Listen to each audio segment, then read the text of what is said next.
And on top of that, the great self-sacrifice when you see someone come to him when his father died. Imagine when your father's died and someone comes up to you from Syria. He sees you. He says, what's your name? He says, Hussein. Son of who? He says, son of Ali ibn Abi Talib. He said, may Allah curse you and curse your father Ali. If someone talked like that to you, how would you reply back to him? May Allah curse you and your father. The guy's name was Asam ibn Mustalaq. Imam said, is the wind of this area hurting you? Or maybe you've had a disagreement with your wife. Is there a shelter for you to stay in? Or has no one provided you with clothing? Please come and stay in my house if you are a stranger in this area. Wallah, that person began to cry. He said, Aba Abdullah, I cursed your father in front of you. And this is the way you reply back to me by making your house available for you? He said, this is the family of Rasulullah and the way we treat people. People may come and curse us, but we come back with morals because our grandfather Rasulullah came to perfect the morals of mankind. And that's why I will never forget the greatest self-sacrifice before Karbala. Notice none of these stories have anything to do with Karbala. Before Karbala and the battle of Nahrawan, the soldiers who were caught by Ali ibn Abi Talib were standing there. One of the soldiers, you all know him very well.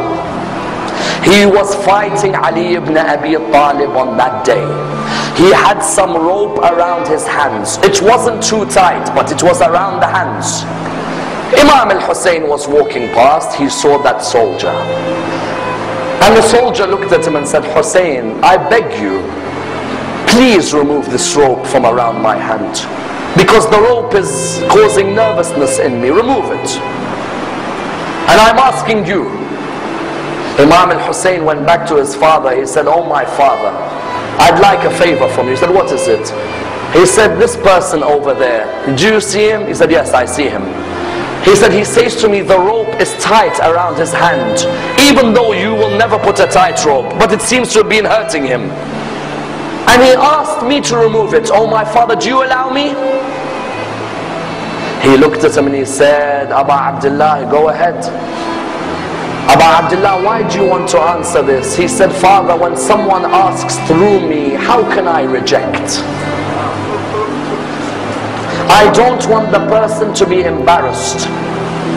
When you realize who this person is, that's when you realize how magnanimous a man this man is. He went back to the person. He said, give me your hands. And he removed the ropes from the hands of Shimr bin Dil-Jawshan.